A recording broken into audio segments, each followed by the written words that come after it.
특별히 예배할 때도 그렇고 찬양할 때도 그렇고 우리가 회중으로 하나님 앞에 화답하는 방법 중에 하나가 아멘입니다. 너희는 아멘하여 하나님 앞에 영광을 돌려라. 그래서 아멘만 잘해도 생각 없이 딴짓하며 하는 아멘이 아니라 정말 내가 하나님을 영화롭게 하기를 원합니다. 네, 맞습니다. 그렇습니다. 라고 하는 마음으로 아멘할 때 하나님이 영광 되어지고 영광 받으신 하나님이 우리에게 은혜 주실 줄로 믿습니다. 아멘. 아멘. 어렵습니까? 네, 조금만 수고하면 됩니다. 손이 수고할 거 없어요. 뭐 수고하면 됩니까? 입만 벌렸다 다시 닫으면 됩니다. 지난번 우리 재직 수련회 할 때 우리 교회 예배가 참 좋지만 아멘을 너무 안 한다, 이런 말씀들이 나왔었어요. 그렇지 않다는 걸 좀 보여줬으면 좋겠습니다. 주님의 이름을 높여드립니다. 할렐루야. 아멘. 이렇게 할 수 있는 분들입니다. 겨울이 되어서 항상 가지만 남아있는 그러니까 나무가 봄이 되면 다시 물기가 오릅니다. 그래서 싹이 나고 또 잎이 나게 되고 꽃을 피우고 가을이 되면 열매 맺는 모습을 우리는 다 압니다. 너무 상식적이기 때문에. 죽은 것 같은 나무에 이런 기적적인 일이 일어나는 이유가 무엇일까요? 그것은 땅속 깊이 박혀있는 뿌리가 살아있기 때문입니다.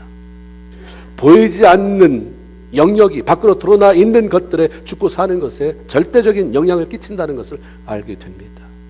우리는 자연계에 나타나는 이런 현상에 대해서는 쉽게 동의합니다. 그렇지, 맞지. 뿌리가 살았으면 살아있는 거야. 우리 인간의 삶 역시 마찬가지입니다. 겉으로 드러나는 우리의 삶은 내면 세계의 영향을 피할 수가 없다고 하는 거죠. 요한삼서 1장 2절에 보면 사랑하는 자여 내 영혼이 잘된 같이 내가 범사가 잘되고 강건하여 지기를 내가 간구한다, 이런 말씀이 있습니다. 성경은 보이지 아니하지만 우리 내면의 영적 영역이 잘 되어야 겉으로 드러나는 우리의 삶이 잘되고 강건한 삶을 살 수 있다라고 그렇게 알려주십니다. 모두 한결같이 겉에 드러나는 것, 좋은 집, 차, 건강 다 이렇게 얘기하지만, 돈, 명예를 얘기하지만 다 중요하다. 그러나 본질적인 것은 그 내면이다. 꽃꽂이 아름답지만 이게 얼마나 가느냐? 왜? 뭐가 없어요? 뿌리가 없잖아요. 죽어요, 화려하지만. 뿌리가 있어도 뿌리가 썩으면, 내면의 것이 죽으면, 잠깐은 뭐가 애써서 뭘 만들어 놓은 것 같지만 금방 허무하게 되어 버린다는 거죠. 하나님 원하시는 법칙이 무엇인 줄 아느냐? 영이 잘되게. 보이느냐? 안 보이지. 중요하다. 너를 살게 만드는 것이다. 네가 동의 안 한다고 없는 것이냐? 아니다. 내가 만든 법칙이라는 거예요. 영이 잘되면 그 다음에 겉으로 드러나는 게, 영이라고 하는 내면의 뿌리가 건강하면 겉으로 드러나는, 그것에 앙상한 것 같지만 지금은 너 인생의 가을이라, 겨울에서 이제 봄으로 가는 시기라 사람이 볼 때는 앙상한 것 같지만 싹이 틀 것이다, 잎이 날 것이다, 꽃이 필 것이다. 하나님이 그렇게 말씀하시는 거죠. 영이 어떤지 봐라. 네 내면이 어떤지를 봐라라고 주님 말씀합니다. 아무리 나무 가지를 잘 쳐주고 벌레를 잡아주고 멋지게 아름답게 가꾼다고 해도 그 근본되는 뿌리가 병들어서 기능을 다하지 못하면 겉으로 드러난 나무 줄기나 가지가 서서히 말라가면서 죽는 것은 시간 문제입니다. 신앙인들이 단지 보이지 않는다는 이유로 나를 존재케 하고 하나님과의 교제가 가능하게 만드는 영적 부분을 무시해버린다고 한다면 외적으로 드러나는 우리의 삶은 점점 시들어져 가게 되는 것이고 어느 때가 그렇게 무너져 버려요. 처음부터 다시 짓는 게 낫지 무너진 걸 다시 주섬주섬 쌓아 올리는 것은 너무 힘들어요. 무너지기 전에 우리가 자신을 살펴보아야 합니다. 우리가 하나님 앞에 우리 삶에 필요한 외적인 것들을 구하는 것도 중요하지만 더 중요한 것은 우리의 영적 건강에 대해서 관심을 갖고 내 내면을 가꾸는 것입니다. 그러기 위해서 우리의 내면을 병들고 썩게 하는 것이 무엇이며 어떻게 우리의 영을 건강하게 만들어 갈 수 있는지 성경을 통해서 우리가 알아가야 되는 것입니다. 우리 신앙인들의 영적인 삶을 파괴하고 하나님에 대한 열정을 쉽게 만들고 내면을 황폐하게 만드는 이유 가운데 하나가 사탄의 악한 영향력 때문이다라고 말씀합니다. 오늘 본문에 보면 예수님께서 제자들과 더불어 하나님 말씀을 가르치기 위해서 회당에 들어가셨을 때에 귀신 들린 사람이 그 사람이 귀신은 아니라는 거예요. 귀신의 악한 영향력이 그를 점령한 거죠. 소리 지르며 그 모임을 방해하려고 하는 일들이 일어났습니다. 그때 예수님께서 그 귀신 들린 자를 그 안에 있는 귀신을 향해 꾸짖으시며 잠잠하고 그 사람에게서 나오라라고 명령하시고 귀신이 격렬을 일으키면서 큰 소리를 지르고 나오자 그 사람이 온전해졌다라고 하는 그러한 내용을 우리에게 알려주고 있습니다. 이때 이런 장면을 실제 자기들의 눈으로 바라보았던 사람들의 충격이 이만저만한 것이 아니었습니다. 어떻게 귀신이, 보이지 않는 귀신이 사람의 소리를 듣고 행동을 취하는가? 어떻게 시키는 대로 움직이는가? 어떻게 나오는가? 어떻게 그러고 나니까 사람이 온전해지는가? 지금까지 듣도 보도 못한 엄청난 사건을 목격한 사람들이 서로 바라보면서 정말 권위 있는 새 교훈이다 외쳐댑니다. 예수님의 사역을 구체적으로 적어놓은 성경이 사복음입니다. 마태, 마가, 누가, 요한복음. 이 복음서를 보면 예수님께서 귀신을 쫓아내신 일에 대한 이야기를 많이 기록하고 있습니다. 왜 예수님께서 이 땅에 계시는 동안 다른 할 일도 무지 많이 있었을 텐데 귀신 쫓아내는 일에 그렇게 많은 시간을 할애하셨을까? 그것은 귀신이라고 하는 존재가 하나님 나라의 일을 방해하고 하나님을 대적하고 성도들의 영적 세계를 메마르게 만들고 육체를 병들게 하고 승리 대신 실패의 삶을 살아가게 만들기 때문인 것이죠. 이것은 반드시 처리가 돼야 할 부분이기 때문인 거예요. 우리는 어려서부터 기독교 신앙과 상관없이 사람들을 공포로 몰아가고 얼음을 가져다주는 존재로서의 귀신 이야기를 참 많이 들었어요. 너 귀신 나온다? 그냥 귀신 얘기 너무 많이 들었어요. 무서워요, 그냥 귀신 얘기는. 그래서 성경에서까지 귀신에 대한 귀신? 이게 뭔 얘기야? 무슨 이런 허구가 다 있어. 무슨 만화책 같은 얘기가 여기 다 있어. 부정적인 생각입니다. 그냥 넘어가요. 그냥 넘어가요. 그러나 예수님의 사역에서 여러 번 귀신을 언급하고 있기 때문에 우리도 무조건 피해갈 것이 아니라 알아야 될 필요가 있고 대적할 수가 있어야 되는 거죠. 누구보다 귀신의 존재와 그가 하는 일을 잘 아시는 예수님이 이 땅에 계시는 동안에 가르치시고 전파하시고 치유하시는 일과 더불어 힘쓴 것이 귀신 쫓아내는 일이었습니다. 귀신이 쫓겨나가니까 병이 고쳐지고 귀신이 쫓겨나가니까 사람이 인격이 온전해지고 회복되어지는 그런 일들이 참 많이 일어났어요. 예수님은 귀신에 대해서 설명해 준 적이 없어요. 사람들로 하여금 하나님을 대적하게 만들고 사람들을 고통 속에 빠뜨리는 간교한 계획을 드러냈어요. 그리고 그냥 쫓아냈어요. 그러게 사도 요한은 예수님께서 이 땅에 오신 목적에 대해서 요한일서 3장 8절에 하나님의 아들이 나타나는 것은 마귀의 일을 멸하려 하십니다 라고 말씀합니다. 이 예수님께서 제자들을 부르셨을 때 그 부르신 목적에 대해서도 그렇게 얘기하잖아요. 지난번 말씀 나눴을 때는 함께 있게 하고 전도하게. 제일 중요한 것은 하나님이 우리를 불렀을 때는 함께 있게 하는 거다. 그리고 생명을 살리는 거다. 근데 더 나가서 마태복음 10장 1절에 보면 모든 더러운 귀신을 쫓아내며 모든 병과 모든 약한 것을 고치는 권능을 주기 위해서다. 귀신 쫓아내는 섹션, 그 항목을 따로 둬요. 그리고 모든 주의 백성을 향해서도 네가 성도냐? 예수의 이름이 네 안에 있느냐? 그러면 네가 내 이름으로 귀신을 쫓아내라. 마가복음 16장 17절에 그렇게 말씀하잖아요. 믿는 자들에게는 이런 표적이 따르더니 저희가 내 이름으로 귀신을 쫓아내며. 예수님께서 귀신에 대해서 강력하게 말씀하시는 이유는 그만큼 이 세대에 흑암의 권세인 귀신들이 사람에게 끼치는 영향력이 너무 크기 때문입니다. 사람이 점점 과학에 발달해가고 지적 수준이 높아가니까 이런 것도 다 무시하는 거예요. 사단은 너무 좋죠. 지식이 늘어가고 똑똑해지고 문화가 발전하니까 나의 존재는 내가 이제 점점 드러내놓고 활보하고 활개를 쳐도 관심이 없구나. 조금만 건드려주면 사람끼리 싸우고 파괴적인 삶을 일삼으니까 너무 재미있는 거예요.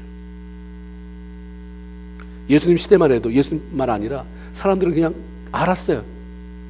저 귀신 들려 어떻게 예수님이 너 귀신 들렸구나 하지 않아도 귀신 들려 병든 자가 여기 왔습니다라고 사람이 진단해요. 그만큼 그 당시에는 그런 쪽에 열려 있었던 거죠. 점점 기독교가 말씀보다는 그냥 사람끼리 고상하게 만들어놨어요. 필요 없는 건 다 귀신. 아유, 오늘 같은 현대에 무슨 귀신 잘라. 그거 잘리고. 오병이어 기적 이것도 잘라. 홍해 이건 또 뭔 소리야 잘라. 아, 사람들끼리 서로 사랑하라. 맞아, 사랑하며 살아야지. 그런 걸 다 잘라내고 사랑만 말하는 그 사랑에는 너무 무게감이 안 나가고 파워가 없어져 버렸어요. 성경에는 마귀, 사탄, 귀신이라는 말이 섞여 나와서 우리를 혼동하게 만들죠. 그래서 제가 계시록 22장 9절을 읽어보니까 분명하게 정리를 해줬어요. 큰 용이 내어 쫓기니 옛뱀 곧 마귀라고도 하고 사단이라고 하고 온 천하를 꿰는 자라. 그가 땅으로 내쫓기니 그의 사자들도 그와 함께 내쫓기더라. 마귀라고도 하고 사탄이라고 하고, 또 마귀나 사탄은 같은 존재다. 근원이 같다. 이 말이죠. 그리고 귀신은 천사장과 함께 쫓겨난 수많은 천사들의 무리라고 하는 것입니다. 마귀라고도 하고 사단이라고 하고 또 그리고 그의 사자들 했을 때 그의 사자들을 영어를 찾아보니까 엔젤. 그렇죠.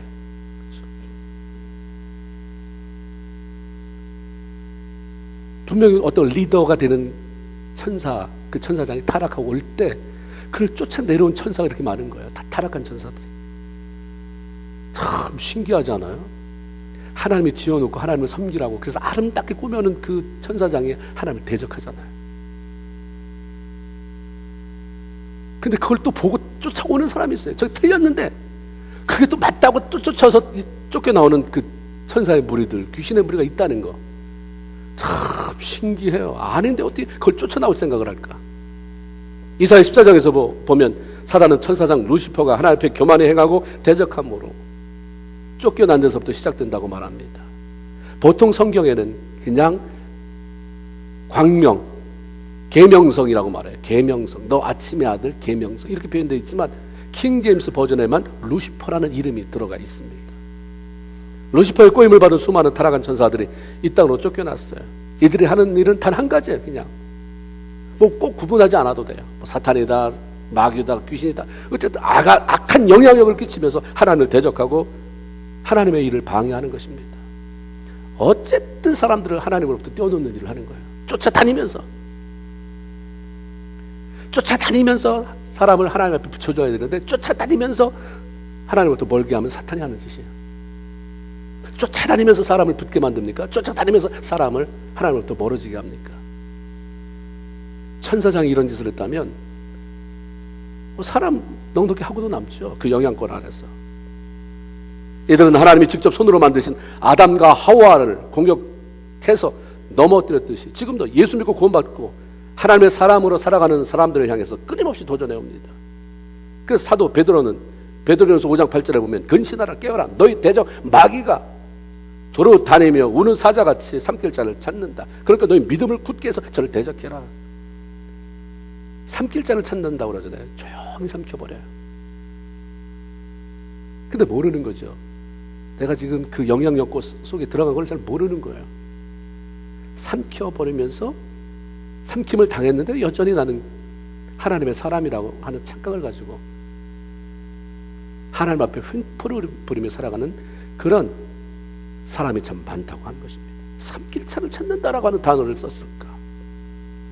사도 바울도 에베소 6장 12절에 올해 씨름은 혈과 육에 대한 것이 아니요 정사와 권세와 이 어둠의 세상 주관자들과 하늘에 있는 악한 영들에 대한 있다라고 말씀합니다. 사단은 절대로 자기의 실체를 드러내지 않아요. 그리고 무슨 형상이 있어야죠. 사단은 육체를 입은 사람을 통해서 일합니다. 그래서 조종해요. 배후에서 조종합니다. 그 자꾸 분란을 일으켜요. 사람끼리 분란을 일으키기 때문에 사탄이라는 생각을 전혀 하지 않죠. 배후에서 일하기 때문에. 그래서 바울은 네가 신앙인으로 이 땅에 사는 동안에 싸울 대상이 누군지 분명히 해라. 우리의 싸울 대상은 사탄이지 사람이 아니다. 왜 사람하고 싸우냐 이 말이에요. 하나님을 믿는 사람들이 어떻게 왜 교회에서 믿음의 공동체 안에서 왜 사람끼리 싸워서 분란을 일으키고 하나님의 영광을 가리냐? 사단하고 싸워야지. 싸움의 대상을 모르니까 삶의 방향이, 신앙의 방향이 이상한 데로 흘러가게 되는 거죠. 이런 사실을 무지하면 성도라고 하면서도 사단의 공격을 막아내지 못할 뿐만 아니라 자꾸 싸웁니다. 사람을 미워합니다. 헐뜯게 됩니다. 그래서 서로 죽어요. 사단은 어떤 방법을 통해서라도 성도들의 영을 죽게 만들어요. 그러면 그 안에 기쁨이 일단 사라지기 시작합니다. 기쁨이 사라지기 시작해요. 제일 첫 단계가 마음의 기쁨이 사라지게 만드는 거예요. 그래서 불안해져요. 그리고 꿈도 사라지고 다 귀찮아져요. 하나님에 대한 열정도 사라지고 자꾸 막 한 발짝 뒤로 가고 뒤로 가고 자꾸 숨어 들어가게 됩니다. 하나님께 멀어져요. 이렇게 만들 수 있다는 사실을 알기 때문에, 이렇게 넘어뜨리는 자가 수도로 많기 때문에 사단은 끊임없이 기획을 하는 거예요. 내가 100 다 성공하지 않아도 좋다. 하나만 걸려라. 한 놈만 삼켜도 괜찮다. 그러면 성도라고 하는 사람들의 삶이 어떻게 파괴적이 될 수 있고 어떻게 시들어갈 수 있는지 알기 때문에 사단은 있는 힘을 다해요. 지치지도 않고 그렇게 도전해 옵니다. 우리 신앙인들이 내면의 영적 건강과 승리의 삶을 위해서 반드시 해야 할 일은 끊임없이 영적으로 깨어 있는 것입니다. 어둠의 세력인 사단의 공격과 그 영향력을 차단하고 끊어내는 것입니다. 사단은 어떻게 성도들을 파괴시키는가? 그 주님이 하신 말씀이에요. 일단 마음을 도적질합니다. 여러분, 마음을 도적질해요. 요한복음 10장 10절에 보면 도적이 오는 것은 도적질하고 죽이고 멸망시키려는 것뿐이요, 내가 오는 것은 양으로 생명을 얻게 하고 더 풍성히 얻게 하려는 것이다. 사단이 훔쳐가려고 하는 것은 바로 하나님을 향하고 있는 사람의 마음입니다. 소란 피우면 들킬 테니까 슬그머니 들어와요. 그래서 마음에 하나님의 존재에 대한 회의를 느끼게 되죠. 하나님에 대한 존재의 회의를 느낄 때 어디서부터 시작됩니까? 예수 믿는 사람으로부터, 아니면 영적 지도자로부터 그냥 괜히 회의가 오면서 결국은 하나님에 대해서, 사단이 사람하고 붙여서 사람에 대한 회의, 믿는 것들이 다 그래, 누가 저 그래 이러면서 하는 것은 결국은 뭐예요? 사람하고 멀어지는 거야. 두 번째야, 하나님과 뛰어놀려고 하는 그 작전이 그렇게 시작되는 것입니다. 그래서 서서히 되니까 나는 하나님 여전히 사랑한다는 거예요. 누가 꼴 보기 싫을 뿐이지 그냥 하나님 여전히 사랑한다는 건데, 결국 보면 사단이 그렇게 해서 슬그머니 마음을 도적질해가는 것입니다. 자신을 향한 하나님의 사랑에 대해서 회의하게 만들고 자꾸 사람에 대해서 미움이 생기고 섭섭하게 됩니다. 분노하게 되고, 사람 앞에서는 그래서 악착같이 싸우는데 뒤돌아보면 외로워서 견딜 수 없게 만드는, 우울하게 만들고 그 마음을 훔쳐가는 거죠. 사랑이나 기쁨, 평화라고 하는 그런 것은 그냥 단어로 기억될 뿐이지 우리 안에서 사라지게 만들어요. 미움과 슬픔, 우울함, 분노, 염려, 질투 같은 마음이 생겨나면서 사단이 비집고 들어갈 틈을 만드는 거예요. 그걸 힘을 얻습니다. 그리고 완전히 그 마음을 주장하기 시작합니다. 사단에게 마음을 뺏겨버리면 자꾸 허무해져요. 마음이 강팍해집니다. 하나님이 원하지 않는 생각들로 자꾸 채워져요. 그러기에 잠언 4장 23절에 무릇 지킬 만한 것보다, 네 은행의 통장 잔고를 지키려고 하지 말고, 네 차 안 잊어버리려고 하지 말고, 네가 사는 무슨 좋은 명품 백 잃어버리지 않으려고 그거 챙기지 말고, 그 전에 무릇 지킬 만한 것보다 더욱 네 마음을 지켜라. 왜? 여기서 생명이 나기 때문이다. 생명의 근원이 여기서 난다. 네 마음 지켜라. 여러분들이 뭔가 자꾸 누군가에 대해서 섭섭함, 어떤 하나님에 대한 어떤 섭섭함, 그 마음이 열리려고 하면 빨리 닫아야죠. 그렇게 너브러 놓으면 동조해주는 사람이 기가 막히게 붙어요. 사단이 파송시켜요. 그 말을 네 말이 맞아, 네 말이 맞아, 다른 것들 다 틀렸어, 붙여준단 말이죠. 점점 활짝 열고 그냥 들락날락하는 거예요. 어떤 환경에서도 사단이 기뻐할 일에 대한 마음을 열지 않도록 내 마음을 단단히 지키는 것이 사는 길이다, 성경이 말씀합니다. 특별히 사단은 거짓말을 통해서 하나님과 단절시키고 사람과의 관계를 파괴시킵니다. 거짓말을 통해서 사람과의 관계를 파괴시킬 때 상대방만 파괴되는 게 아니라 나도 같이 파괴된다는 것. 사단은 거짓말로 사람을 속여서 유혹하고 파멸을 이끌어가죠. 그렇기 때문에 사도 요한은 마귀에 대해서 저는 거짓말쟁이다, 거짓의 아비다, 처음부터 거짓말쟁이다, 거짓말을 자기 말처럼 잘 지어내는 존재다, 이렇게 성경에 기록되어 있어요. 요한복음 8장 읽어보세요. 마태복음 3장 17절에 예수님께서 세례 요한에게 세례를 받고 물에서 올라오실 때 하늘문이 열렸다고 그랬잖아요. 그래서 비둘기 같은 성령이 임하시면서 음성이 들렸어요. 이는 내 사랑하는 아들이요 내 기뻐하는 자라. 다 같이 시작. 이는 내 사랑하는 아들이요 내 기뻐하는 자라. 분명히 다 들었어요. 사람들이 다. 이런 사실을 사단이 모르겠어요? 그 다음 장에 예수님을 시험하는 거예요. 다 들어서 알거든요. 예수님이 하늘로부터 음성이 나기도 전에 사탄은 성경 다 읽어보세요. 예수님이 나타나면 내가 당신의 하나님의 아들임을 압니다라고 또 고백하잖아요. 마태복음 4장에 보면 내가 만일 하나님의 아들이거든 이렇게 말해요. 이 사람 떠보는 거, 알면서 악한 쪽으로 이끌어가려고 사람 떠보는 거, 이거 사탄이 하는 방법이에요. 내가 만일 하나님의 아들이거든 성전에서 한번 뛰어내려 보아라. 너무나도 확실한 말씀을 가지고 이렇게 모호하게 만들어요. 사탄의 재주예요. 어떤 사람 사단이 역사하면 그 마음에 악한 영향력이 있으면 거짓말인 줄 아는데 그 사람이 말하면 진짜 같은 거예요. 진짜인 걸 알면서도 그 사람은 이렇게 활짝 또 꺾어놔요. 그 나중에 저한테 속았다 분하다 할 때는 이미 잃어버린 게 너무 많은 거죠. 에덴 동산에서 사단이 아담과 하와를 시험할 때도 보면 사단은 하나님께서 하와에게 선악을 알게 하는 나무의 열매 먹지 말아라. 내가 먹는 날에는 반드시 죽는다. 이거 들었어요. 알죠. 아담과 하와만 들은 게 아니라 이 사단도 알아요. 근데 금방 사단을 찾아오잖아요. 사단이 하와를 찾아와요. 그래서 하는 말이 뭐라고 말해요? 정말 하나님이 동산 모든 나무의 열매를 먹지 말라 하더냐? 이렇게 물어봐요. 기가 막히게 간교한 거죠. 간교함, 거짓됨은 사단의 특징이에요. 거짓말은 자신의 영을 황폐하게 만들 뿐만 아니라 다른 사람도 죽게 만들어요. 그리고 거짓은 하나님의 성품이 아닙니다. 사단의 속성이 가운데 하나이기 때문에 하나님은 거짓말을 너무 싫어해요. 근데 의외로 예수 믿는 사람이 자식들한테도 그렇고 거짓말을 참 잘 시켜요. 거짓말을 잘 시키고 나머지는 잘해요. 교회도 열심히 나오고 봉사도 잘하는데 거짓말은 잘해. 사단의 속성에 그냥 매여서 그렇게 하는 거죠. 거짓말 살다 보면 거짓말을 왜 못하겠어? 이거는 하얀 거짓말이고 무슨 거짓말이고 이렇게 거짓말을 해야 분란이 안 나지.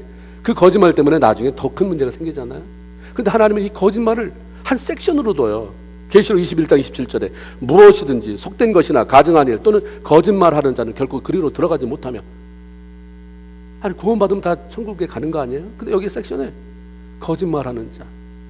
어떻게 구원받은 자의 삶 속에서 그렇게 밥 먹듯이 거짓말을 하고 사람을 속이냐? 이걸 어떻게 구원받았다고 할 수 있느냐? 그러니까 거짓말하는 자는 그리로 들어오지 못하며 오직 어린 양의 생명책에 기록된 자들이 있다. 이렇게 말합니다. 그래서 우리가 예수 믿는 사람이 주님이 그러잖아요. 거짓말하지 말고 예면 예고 아니면 아니라 해라. 이에서 지나는 것은 뭐다? 악이다. 이렇게 알려주셨어요. 우리는 주님의 말씀에는 상관이 없어요. 별로 관심이 없어요. 내가 하고 싶은 대로 사는 거예요. 그러다가 무슨 일 나면 하나님 도와주세요. 하늘 비장의 어떤 무기로 아니면 통로로 끼고 살 뿐이지 그 말씀이 나를 주장해달라고 하는 그 간절함이 우리한테는 별로 없는 거예요. 이게 되면 주님이 그렇게 모든 사람한테 말했듯이 그렇게 살려고 했던 모든 사람에게 말했듯이 네가 나를 경유하는 줄, 네가 정말 나를 경유하는구나. 잠언 6장 19절에 보면 내가 싫어하는 것, 내가 마음에 미워하는 것 6, 7가지가 있으니 이렇게 말씀하세요. 하나님이 다 말씀에 위배되면 싫어하는 것이지만 아주 구체적으로 이렇게 말씀한 게 있어요. 내가 싫어한다, 이거 미워한다. 그 중에 2가지만 드리면 거짓말하는 망령된 증인과 가는 데마다 이 말 저 말 바꿔서 말하고 막 거짓말하는 증인과 형제사를 이간하는 자다. 이렇게 말씀. 이건 절대 싫어하는 거예요. 사람을 이간시키지 마세요. 이거는 하나님이 굉장히 싫어한다는 거죠. 우리 삶에 정직하면 쉽게 해결될 수 있는 일들이 거짓말을 함으로 점점 복잡해지고 마침내 커다란 파멸로 치닫게 되는 경우가 많이 있습니다. 거짓말을 하고 없는 말을 만들어 부풀려서 사람 사이를 갈라놓는 것 배후에는 흑암의 권세의 영향력이 있는 것입니다. 하나님은 그리고 그걸 싫어한다고 분명하게 말씀해 주세요. 너네가 어떻게 받고 어떻게 행동하든 그건 너의 몫이고 나는 싫어한다. 그러게 우리 성도들은 힘들지만 우리가 애써야 되는 것이 정직하고 진실을 말하는 훈련입니다. 이거는 굉장한 용기가 필요하잖아요. 다 힘들어요, 이런 것은. 그러나 정직하고 진실을 말하는 훈련, 이거 하나님 우리에게 원하시는 거예요. 그러면 분명히 그 넥스트 스텝, 그 다음 단계를 하나님이 열어 가시는 거죠. 특별히 사단은요, 남을 비방하게 만들어서 서로 죽게 만드는 존재. 기가 막혀요. 자, 이게 비방. 이 교회가 은혜가 떨어지면 사탄이 역사할 거 아니에요. 그러면 나타나는 증상이 비방의 영이에요. 그렇게 사람을 비방하고 다녀요. 그렇게 뒷담화를 하고 다니죠. 뒷담화가 아름다운 미담입니까? 다 이상한 거 끄집어내는 거예요. 사단이라고 하는 말의 단어가 뭐냐면 비방하는 자, 고소하는 자, 이런 의미입니다. 우리 주 예수 그리스도를 소개할 때 요한에서 2장 1절에 하나님 앞에서 우리에 대한 대언자다 말씀합니다. 다시 말하면 우리 안 보이잖아요. 우리가 이 땅 사는 동안 믿음의 사람으로 자꾸 넘어져요. 죄도 짓고 미워하고. 근데 예수님이 자꾸 우리를 변호한다는 거예요. 아버지, 저 사람 신실한 안독교회 성도예요. 집사예요. 근데 요즘 많이 아파요. 마음이 아프고 자식이 속을 새기고 요즘 사업이 잘 안 돼서 좀 그러니까 하나님 이해해 주세요. 저 사람이 원래 그런 사람 아니에요. 이렇게 자꾸 우리 편이 되어서 변호를 해준다는 거예요. 대언자라는 말이 변호사라는 거예요. 지금 그런 역할을 하고 계세요. 주님이 계속해서. 그러나 사단은 꾸준히 우리의 잘못을 들춰내고 비방하고 근황 주지 말라고 그 고소하는 존재라고 하는 거죠. 그렇게 요한계시록 12장 10절에 보면 사단을 우리 형제들을 참수하던 자, 곧 하나님 앞에서 밤낮 참수하던 자, 이렇게 말하고 있어요. 욥기 1장에 보면 하나님이 사탄에게 너 어디 갔다 왔느냐 물어봐요. 나 이 땅을 두루두루 돌다 왔습니다. 그러니까 그러면 너 욥도 받겠네? 야, 이 땅에 욥과 같이 정직하고 욥처럼 나를 경외하고 악에서 떠난 자가 없다. 얼마나 귀한지 모른다 칭찬합니다. 사탄이 네, 그건 그런 것 같아 이렇게 말합니까? 그냥 화를 내면서 대들잖아요. 욥이 까닭이 없어서 그렇게 했겠습니까? 아니, 하나님 축복하시니까 돈도 주고 자식들도 그렇게 많이 잘 되게 하고, 아니 그렇게 해주는데 하나님 안 섬길 사람이 어디 있겠습니까? 한번 그거 쳐보세요. 재산 다 뺏어가 보세요. 자식들 다 죽여보세요. 아마 욕하고 떠날거려. 왜 그렇습니까? 보통 사람이 그렇게 얘기하니까. 사단이 그렇게 하나님 앞에 참소하는 거예요. 욥을. 하나님이 그럼 그렇게 해봐라. 대신 목숨은 건드리지 말아라. 했어요. 통과했어요. 사단이 찾아왔잖아요. 너무 기특한 거예요. 봤지? 제가 저런 자다. 욥 봤지? 제가 저래. 제 돈 때문에 나를 믿는 사람이 아니야. 나를 섬기는 자가 아니야. 자식 10명 그 잘난 자식 때문에 너무 고마워서 아니야. 그냥 내가 좋아서. 그러니까 팍 또 화를 내면서 뭐라고 말해요?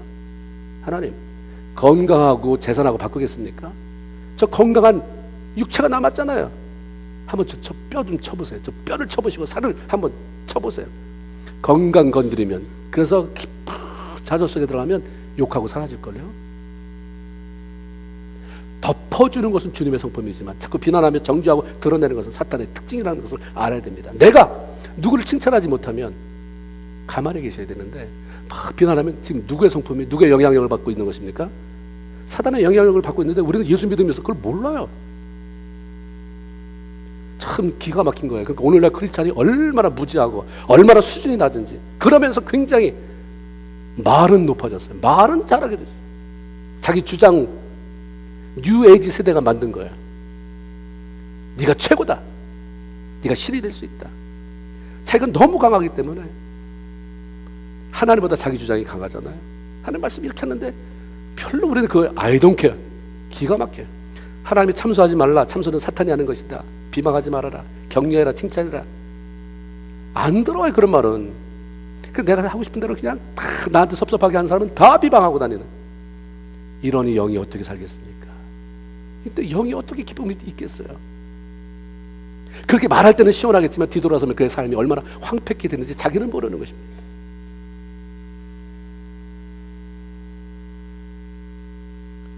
야고보서 4장 11절에 보세요. 이런 사도들이 하나님의 의도를 너무너무 잘 안 거예요. 그러니까 그냥 그렇게 말씀하잖아요. 형제들아, 피차에 비방하지 말아라. 형제를 비방하는 자나 형제를 판단하는 자는 곧 율법을 비방하고 율법을 비방하고 율법을 판단하는 것이다. 하나님을 비방하고 하나님을 판단하는 것이다. 그 몫은 네 몫이 아니다. 사람이 하게 놔둬라. 하나님이 하게 놔둬라. 왜 네가 하나님이 있냐? 가서 이렇고 저렇고 다 판단하고. 그건 놔둬. 네 남편 네 남편도 하나님의 사람이고 너도 하나님의 심판하는 거고 네가 천국 보내고 네가 지옥 보내는 거 아니지. 내버려둬. 너나 살펴라. 네가 지금 어떻게 하나님 앞에 관계를 잘하고 있는지, 성령 충만해서 기쁨으로 살아가고 있는지. 그렇지 않으면 너 자신을 보라고 말씀하는 것입니다. 비방은 잘하는데 칭찬할 줄 모르는 것, 단점은 잘 파헤치는데 덮어주는데 인색한 것, 모두 병든 마음에 사탄이 병들게 한 것입니다. 자꾸 저 사람이 뭐 어떻다 요즘 힘들어서 그렇다, 모았다, 아니면 뭐 남의 상처가 많아서, 그건 다 그 다음에 만들어진 얘기들이고 근본적으로는 사탄이 악의 영향입니다. 하나님의 말씀과 거리가 먼 생각들로, 행동으로 우리의 마음을 공격해 올 때, 그 사단이 우리의 마음을 도적질하거나 거짓말로 유혹하고 남을 비방하고 싶은 마음을 갖게 될 때 가만히 있지 말라는 거예요. 예수의 이름 뒀다 뭐하냐. 내면에서 너 자신을 향해서, 네 안에 영향력을 끼치는 흑암의 권세를 향해서 예수의 이름으로 떠나가라. 이 더러운 귀신. 복음서에 보면 귀신을 더러운 귀신이라고 21번이나 그렇게 기록되어 있더라고요. 컴퓨터 사전을 통해서 찾아보니까 더러운 귀신아가 21, 이렇게 더럽다는 거예요. 사람을 막 힘들게 만들고 복잡하게 만들고 쓸데없는 생각하게 만들고. 그래서 사단은, 귀신은 항상 그 앞에 수식어가 더러운 귀신아 이렇게 되어 있어요. 귀신은 대화하고 타이를 대상이 아니라 꾸짖고 명령해야 되는 거예요. 요즘 여러분이 막 자기 자신에서 실망스럽고, 내가 예수 믿는데 왜 이렇게 입이 방정이지? 왜 이렇게 가서 안 해야 되겠다고 하면서 왜 가서 자꾸 남 얘기하고 다른 사람 잘 되는 거를 자꾸 못 보고 그냥 이렇게 후집어 놓나? 그럴 때, 야, 아무개야, 너 이러면 안 되지. 잘해봐야지. 이렇게 끝나서는 안 돼요. 하나님의 자녀인 나를 자꾸 회방하고 자꾸 어둡게 만드는 너 흑암의 권세, 예수의 이름으로 명하노니 내 안에서 떠나갈지어다. 아멘. 이 시간도 혹이라도 흑암의 권세, 악한 영향 속에 묶여있는 사람이 있다면 예수의 이름으로 떠나가게 되는 역사가 있기를 주님의 이름으로 축원을 드립니다. 예수님께서 나가라고 명령하시는데 귀신이 쉽게 나갔습니까? 아니에요. 지금까지 내가 조정해 왔거든. 내 말 잘 들었거든요. 그냥 조금만 긁어주면 쭉 따라가가지고 사람 하나 죽이는 거는 쉽게 했던, 말로 죽이고 삶으로 죽이는 거 쉽게 했던 존재인데 거기서 떠나라고 하니까 안 나가잖아요. 나간다고 하면서 경련을 일으켜요. 막 몸을 비틀고 막 이렇게 만들어서 막 귀신 쫓다가 죽은 것 같으니까 알았어 하고 그냥 스탑하게 만드는, 이게 얼마나 끈질긴지 모릅니다. 그렇죠? 끝까지 사람을 파괴하고 조종하려고 하는 존재가 사탄이에요. 우리는 주님의 통치 가운데 평안함을 맛보며 살아야 할 존재이지, 더러운 귀신의 악한 영향력 아래서 기쁨을 상실한 채 파괴적이고 남도 파괴시키는 삶을 살아서는 안 되는 창조적인 하나님의 백성들인 것입니다. 오히려 예수 그리스도의 이름으로 명령해서 흑암의 권세를 물리치고 나만이 아니라 다른 사람들까지도 살려주어야 하는 그러한 책임을 가지고 있는 믿음의 군사들인 것입니다. 그러면 사단이 우리 마음을 빼앗고 그 영향력을 행사하는 것 막기 위해서 어떻게 해야 되는가? 그 방법이 무엇인가? 많죠. 기도도 해야 되고, 기도와 금식 외에는 했으니까 금식도 해야 되고 여러 가지 있지만, 제가 이 시간에 말씀드리고자 하는 건 한 가지는 예배예요. 예배의 감격에 빠지는 거예요. 예배를 통해서 하나님의 은혜와 기쁨을 회복하는 것입니다. 나는 교회 안 가도 혼자 다, 절대로 천만만만의 말씀입니다. 함께 찬양하면서 남이 하는 찬양을 듣고 내가 부르는 찬양을 듣고 같이 하나님의 영광 돌리고 하나님의 임재가 임하고, 이거는요 어디서 찾을 수가 없는 것입니다. 일주일 살다가 탈진한 모습으로 예배 자리에 와서 하나님 나 죄 졌습니다, 나 실패했습니다, 나 힘들어요, 힘 주세요, 그렇게 하고 힘을 얻고 돌아가는 것 굉장히 중요합니다. 그러나 그것보다 더 성경적인 것은 예배 드리고 힘을 얻은 후에 삶을 시작하는 거예요. 여러분 잘 보세요. 아담과 하와가 하나님이 6일 동안 창조하셨어요. 아담이 하와가 창조된 날이 몇 번째입니까? 첫째 날입니까? 둘째 날입니까? 셋째 날입니까? 몇째 날이에요? 네, 이 아는 분의 띠가 이렇게 둘러지는 것 같아요. 첫째 날은 뭘 만드셨어요? 빛을 만드셨어요. 여섯째 날은 뭘 만드셨어요? 사람을 만드셨잖아요. 잘 보세요. 물론 여섯째 날을 만드셨기 때문에 앞에 지은 모든 것을 다 누리게 하셨는데 여섯째 날이 끝으로 그 다음 날이 뭐예요? 안식한 날이에요. 아니 아담은 이 땅에 태어나자마자 뭐 했어요? 안식이야. 그들이 태어나자마자 이제 일해라. 그래서 그들이 과일을 따라갔어요. 무슨 밭에 잡초를 뽑으러 갔어요. 짐승 관리하러 갔어요. 아무것도 안 했어요. 태어나자마자 그 다음에 안식일이라는 거예요. 그 다음에 하나님이 안식한다는 거예요. 일곱째 날. 그래서 일하고 오셨습니까? 쉬고 일했습니까? 쉬고 일하는 게 하나님의 법칙이에요. 쉼부터 시작했어요. 일주일 내내 동안 힘들었다가 이제 오늘 예배 들어가자 힘 빠졌으니까 힘 보충하러 가자가 아니라 힘을 얻고 그 다음에 한 주간을 시작해야 되는 게 하나님의 법칙이에요. 아멘입니까? 그래서 이 예배 동안에 충분한 힘을 얻지 못하면, 은혜를 회복하지 못하면 한 주간은 기대할 게 없는 것입니다. 쉬고 복받고 그 힘을 가지고 일상적인 삶을 다시 시작하고 반복하고. 그렇죠? 이게 하나님이 창조하신 삶의 법칙이에요. 영혼의 쉼을 통해 힘을 얻고 약속된 하나님의 복을 충분히 경험하고 일터로 나가면 얼마나 많은 유익이 있을까. 허둥지둥 사는 사람하고 충분히 은혜 받으면서 하나님 앞에 깊이 잠겨서 하나님이 내 안에 감동을 주고 하나님 내 삶을 한 주간도 이끌 것이다. 예배 때 받은 감동처럼 내 일터에 함께 하신 하나님이 그 감동으로 내 삶의 순간순간을 이끌고 그래서 사람도 그렇게 만나게 하실 것이고 이 문제에 막힌 것은 이렇게 매듭을 풀게 하실 것을 이런 확신을 가지고 나가는데 똑같이 예배 드린다고 할지라도 훨씬 틀린 것입니다. 주일날 여유 있게 예배 드리고 충분히 교제하면서 힘을 얻지 못하고 나가면 너무 많은 걸 잃어버려요. 충전하지 못하고 시작되는 한 주간은 끌려가는 것이에요. 반복되면 메마릅니다. 나 예배를 다 드리는데 뭐가 문제 나는 거야? 나 11조도 드리고 헌금도 드리고 예배도 오는데 나는 왜 이러냐? 예배에 감격이 있는 거예요. 예배는 그냥 예배 무슨 후딱 치워버리는 제사가 아니에요. 하나님과 감격적인 만남이 있는, 그래서 그 감동이 회복돼야 돼요. 그렇게 하기에 너무 짧습니까? 그럼 미리 오시면 되잖아요. 오는 내내 찬양하면서 오면 내면을 적시고 오면 되잖아요. 여러분 크리스찬들, 미국 사람들 그 갤럽에서 설문조사한 거 보면 한국 사람들 마찬가지일 거예요. 일주일 내내 가장 화딱지 나는 날이 언제냐? 주일날이라는 거예요. 일단 아침에 교회 올 때부터 싸우기 시작하는 거예요. 남편하고 싸우고 애하고 싸우고 이 옷 입어라 저 옷 입어라부터 시작해서. 그래서 보면 싸우면서 나오는 예배가 뭘 그렇게 은혜가 되겠습니까? 우리가 주일날을요 바쁘게 만들지 말아야 돼요. 싸우는 일을 피해야 됩니다. 힘들게 만드는 일을 피해야 돼요. 쉬어야 되잖아요. 내 영이 온전히 쉬어서 막 뒤집어진 모습으로 어떻게 그 다음날을 살아가겠어요? 한 주간을 승롭게 살기 위해서 예배를 통해 자신의 영이 충만해지게 만들어야 돼요. 주일날 여러분이 같이 애써야 돼요. 하나님의 아름다운 예배를 드릴 뿐만 아니라 사람 화나게 만들지 말아요. 예배 드리러 왔다 화가 나서 씩씩거리고 집에 돌아가는 어리석음을 범하지 마세요. 이날 하나님이 안식하라고 하는 게 쉬라고 하는 것이고 은혜 주시고 축복하시고 충전하려고 하는데 충전을커녕 있는 것까지도 바닥나게 다 드러내놓고 구멍 뚫고 가면 뭐가 기대가 되겠어요? 아무리 형식이 뛰어나도 남는 게 하나도 없습니다. 화내지 마세요. 화나게 만들지 마세요. 다른 사람 은혜 쏟아버리게 만드는 말 조심하세요. 예배 드리는 동안 충분히 은혜 속에 쉼을 가질 수 있도록 주일 전에 예배를 위해서 준비해야 됩니다. 내가 준비한 예배를 드리고 있구나 이런 마음에 들도록 이왕에 헌금을 하실 것이면 미리 준비하는 거죠.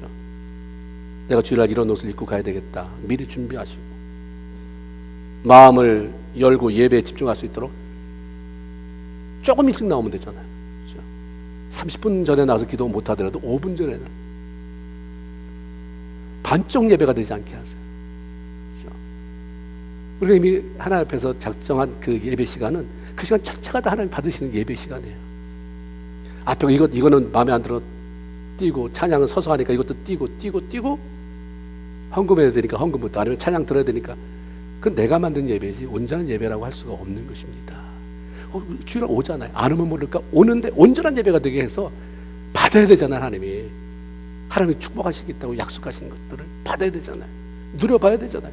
나 매번 교회 가서도 그 뭐 예배 드리면 축복한다더니 나는 맨날 이렇더라.